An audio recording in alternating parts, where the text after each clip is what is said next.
Vous vous souvenez de la dernière fois que vous avez pris une décision vraiment difficile? Quoi faire dans la vie? Se faire opérer ou pas? Vous avez peut-être fait une liste de vos options avec les pour et les contre, mais au final, cette liste, vous l'avez balancée à la poubelle et vous avez simplement écouté votre instinct? Alors vous avez expérimenté la puissance de vos intuitions. Chaque jour de notre vie, nous prenons autour de 35 000 décisions, entre décider de se lever le matin et décider d'éteindre la lumière le soir. Seulement grâce à nos intuitions, on arrive à gérer cette quantité de décisions. Mais parfois, il arrive que nos intuitions nous trompent et nous guident vers des décisions qui ne sont pas optimales. Pire encore, il arrive que nos intuitions nous guident vers des décisions non optimales de manière systématique. Pensez aux bonbons qui finissent intuitivement dans votre caddie quand vous faites vos courses.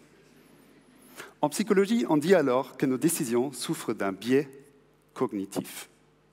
Mais j'ai une bonne nouvelle. Une fois qu'on a identifié un biais, on peut développer des solutions pour le soulager. Prenons un exemple. Dans ma thèse, je me suis demandé si la décision d'acheter une voiture électrique souffre des biais cognitifs. Quelle intuition pourrait biaiser cette décision? La peur. La peur que l'autonomie électrique elle soit insuffisante. Alors qu'on sait que presque tous les trajets en voiture se font dans un périmètre de 100 km et qu'une voiture électrique roule en moyenne jusqu'à 200 km. Pour ma recherche, j'ai demandé à plus de 2000 personnes quel pourcentage de leur trajet habituel ils pensaient être capables de réaliser avec une voiture électrique. En se basant sur leur intuition, mes participants estimaient que la voiture électrique répondait à seulement 60% de leurs besoins. Mais leurs données de mobilité me montraient qu'en réalité, la voiture électrique répondait à plus de 90% de leurs besoins. J'étais donc face à un biais cognitif conséquent, une différence de 30%. Maintenant, comment corriger ce biais? Pour tester ma solution, j'ai formé 2 groupes d'automobilistes. Au premier groupe, j'ai demandé combien d'argent ils étaient prêts à mettre pour acheter une voiture électrique. Au deuxième groupe, j'ai demandé la même chose, mais en plus, je leur ai révélé que la voiture électrique répondait à plus de 90% de leurs besoins.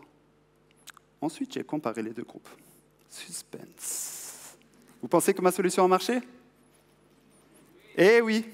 La révélation faite au deuxième groupe avait diminué le biais, soulagé la peur et augmenté la volonté d'acheter une voiture électrique. Voilà comment améliorer nos décisions grâce à la recherche psychologique. Et attention, cette approche va bien au-delà des voitures électriques. Savoir quand nos intuitions nous trompent peut aussi améliorer nos décisions en lien avec nos finances, notre santé et notre climat, où beaucoup de biais attendent toujours d'être découverts et corrigés, pour au final nous permettre, à vous et à moi, de prendre les bonnes décisions plus facilement.